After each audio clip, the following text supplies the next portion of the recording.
Graças a Deus por mais um dia. Seja muito bem-vindo ao nosso plano de leitura da Bíblia, lendo a Bíblia em um ano, certo? Todas as manhãs, 7h, liberamos os capítulos do dia, tá? Já pegue sua Bíblia, já prepare o seu ambiente, ou se você estiver em trânsito, onde você estiver, vamos juntos, abra o seu coração, anote aí os capítulos de hoje. 2 Reis, capítulos 7 e 8, e Gálatas, capítulo 3, ok? Anote, e eu quero lembrar você que é novo no canal, de você clicar no botão inscreva-se, aperta o sino de todas, porque inscrito no canal você vai receber as notificações, os avisos quando liberamos materiais ou entramos ao vivo, tá bom? Vamos começar? 2 Reis, capítulo 7, verso 1, nós lemos. Eliseu respondeu: ouçam esta mensagem do Senhor. Assim diz o Senhor: amanhã a esta hora, na porta de Samaria, 6 litros de farinha fina custarão apenas 12 gramas de prata. E 12 litros de cevada também custarão apenas 12 gramas de prata. O oficial que auxiliava o rei disse ao homem de Deus: ainda que o Senhor abrisse as janelas do céu, isso não poderia acontecer. Eliseu, porém, respondeu: você verá com os próprios olhos, mas não comerá coisa alguma. Havia 4 homens com lepra sentados junto à porta da cidade. Por que ficarmos sentados aqui, esperando a morte? Perguntaram uns aos outros.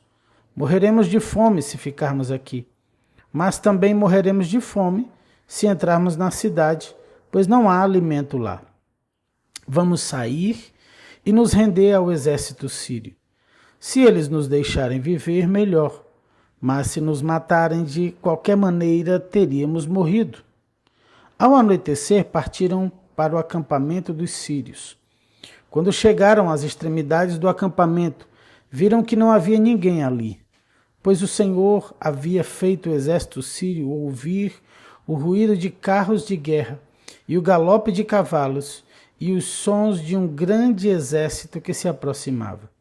Disseram uns aos outros: o rei de Israel contratou mercenários hititas e egípcios para nos atacarem.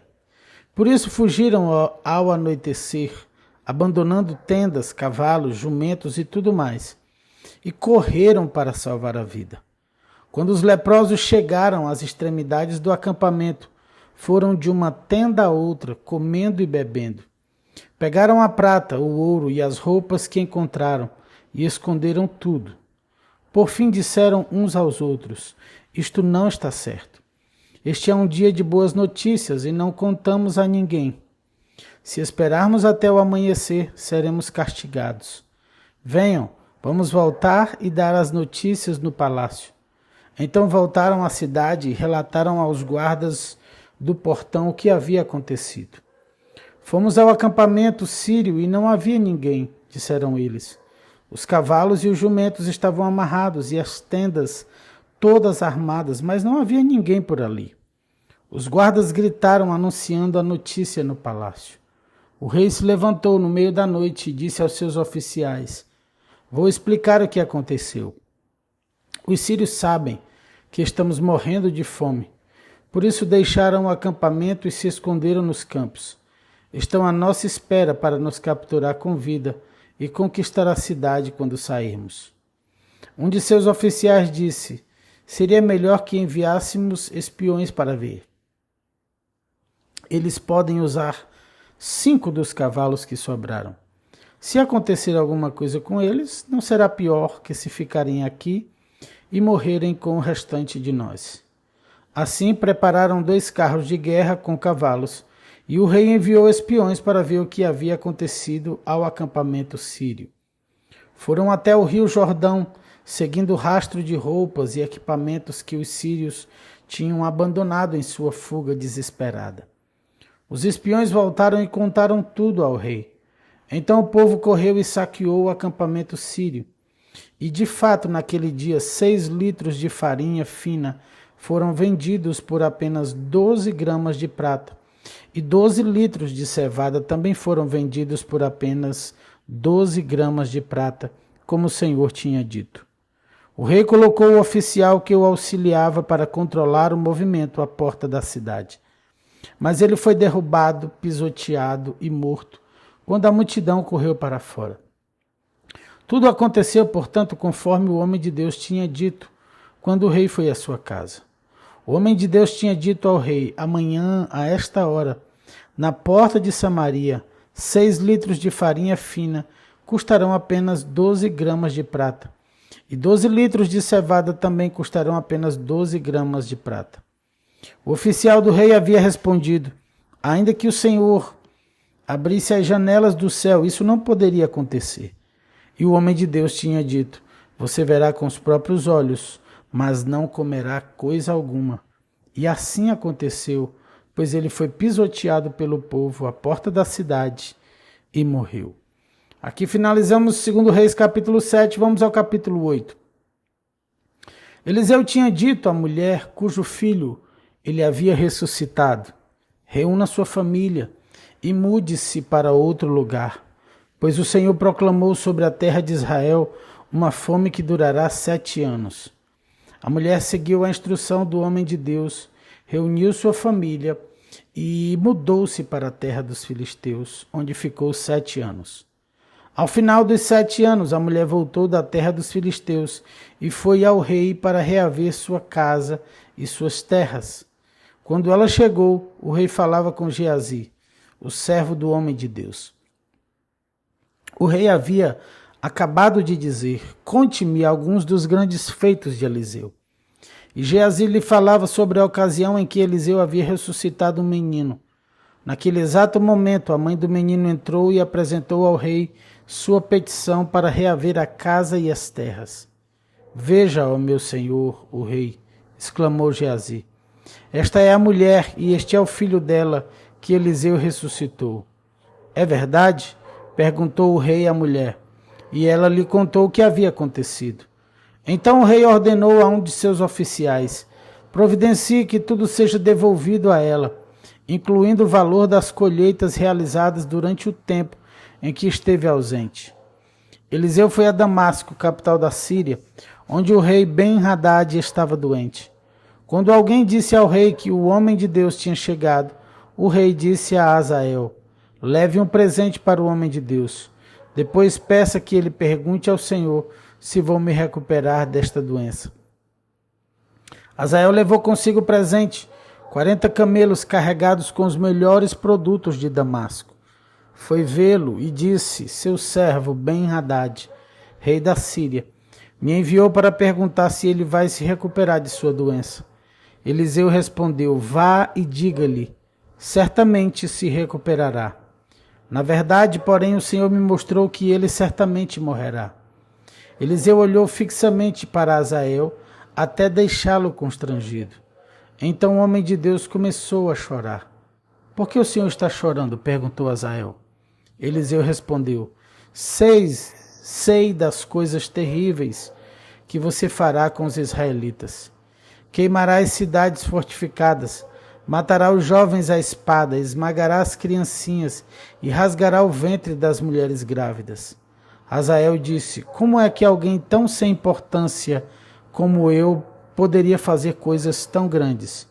Eliseu respondeu: o Senhor me mostrou que você será rei da Síria. Azael se despediu de Eliseu, e quando voltou, o rei lhe perguntou: o que Eliseu lhe disse? Azael respondeu: disse que o Senhor certamente se recuperará. Mas no dia seguinte, Azael pegou uma coberta, encharcou-a em água e a segurou sobre o rosto do rei até que morresse. E Azael foi o seu sucessor na Síria. No 5º ano de Jorão, filho de Acabe, rei de Israel, enquanto Josafá ainda reinava em Judá, Jeorão, filho de Josafá, começou a reinar em Judá. Jeorão tinha 32 anos quando começou a reinar e reinou em Jerusalém por 8 anos. Seguiu o exemplo dos reis de Israel e foi tão perverso quanto a família do rei Acabe, pois se casou com uma das filhas de Acabe. Jeorão fez o que era mal aos olhos do Senhor, Mas o Senhor não quis destruir Judá, pois havia prometido a seu servo Davi que os descendentes dele continuariam a brilhar como uma lâmpada para sempre. Durante o reinado de Jeorão, os edomitas se rebelaram contra Judá e proclamaram seu próprio rei. Então Jeorão saiu com todos os seus carros de guerra para atacar a cidade de Zair. Os edomitas cercaram o rei e os comandantes de seus carros, mas ele saiu à noite e os atacou. Contudo, o exército de Jeorão desertou e voltou para casa. Até hoje, portanto, Edom é independente de Judá. A cidade de Líbna também se rebelou nessa ocasião. Os demais acontecimentos do reinado de Jeorão e tudo o que ele fez estão registrados no livro da história dos reis de Judá. Quando Jeorão morreu, foi sepultado com seus antepassados na cidade de Davi. Seu filho Acasias foi seu sucessor. Acasias, filho de Jeorão, começou a reinar em Judá no 12º ano do reinado de Jorão, filho de Acabe, rei de Israel. Acasias tinha 22 anos quando começou a reinar e reinou em Jerusalém por 1 ano. Sua mãe era Atalia, neta de Onre, rei de Israel. Acasias seguiu o exemplo da família do rei Acabe.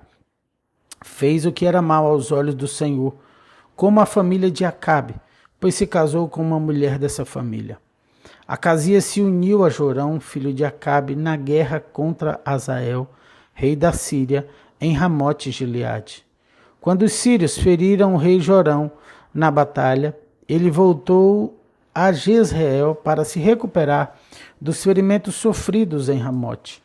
Acasias, filho de Jeorão, rei de Judá, foi visitar Jorão, filho de Acabe, em Jezreel, pois ele ainda se recuperava de seus ferimentos. E aqui nós finalizamos os capítulos do Antigo Testamento. Vamos a Gálatas 3, Novo Testamento, lemos a partir do verso 1. Ó Gálatas insensatos, quem os enfeitiçou?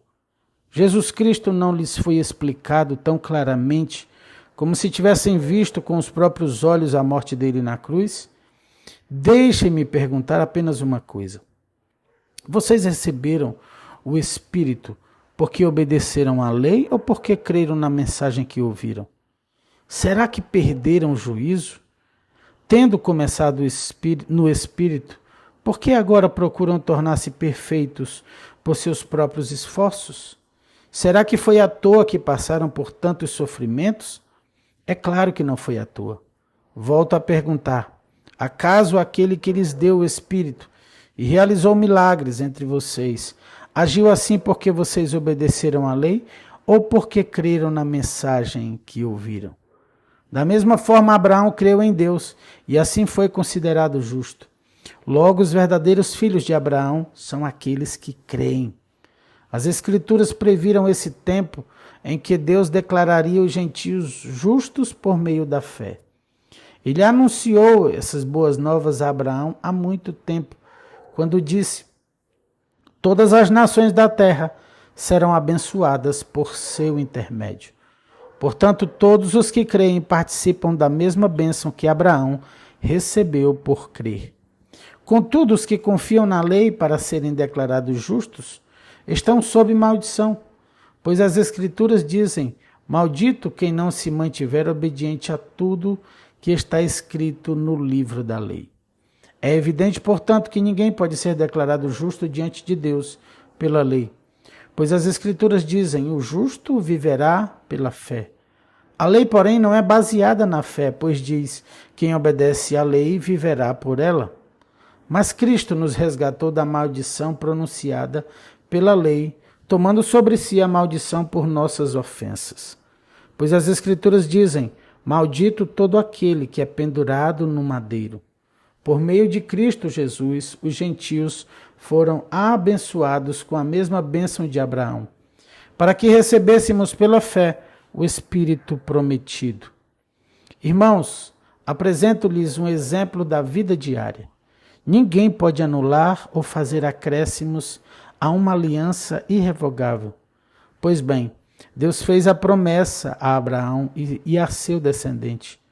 Observem que as Escrituras não dizem a seus descendentes, como se fosse uma referência a muitos, mas sim a seu descendente, isto é, Cristo.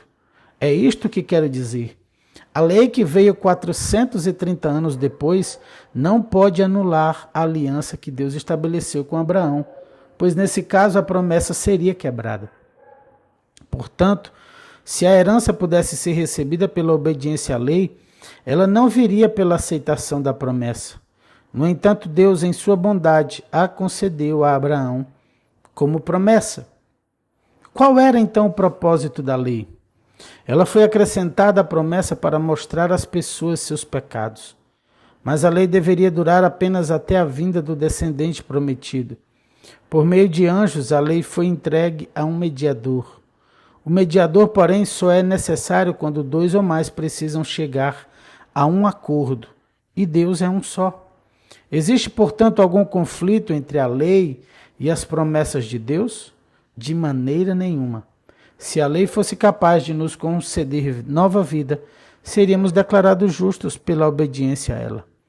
Mas as Escrituras afirmam que somos todos prisioneiros do pecado, de modo que nós, os que cremos, recebemos a promessa de libertação apenas pela fé em Jesus Cristo. Antes que o caminho da fé se tornasse disponível, fomos colocados sob a custódia da lei e mantidos sob a sua guarda, até que essa fé fosse revelada. Em outras palavras, a lei foi nosso guardião até a vinda de Cristo. Ela nos protegeu até que, por meio da fé, pudéssemos ser declarados justos. Agora que veio o caminho da fé, não precisamos mais da lei como guardião, pois todos vocês são filhos de Deus por meio da fé em Cristo Jesus. Todos que foram unidos com Cristo no batismo se revestiram de Cristo. Não há mais judeu nem gentio, escravo nem livre, homem nem mulher, pois todos vocês são um em Cristo Jesus. E agora que pertencem a Cristo, são verdadeiros filhos de Abraão, herdeiros dele, segundo a promessa de Deus. E aqui nós finalizamos Gálatas 3 e finalizamos os capítulos de hoje do plano de leitura da Bíblia. Antes de finalizarmos e encerrarmos, quero orar por você e pelo nosso dia, ok?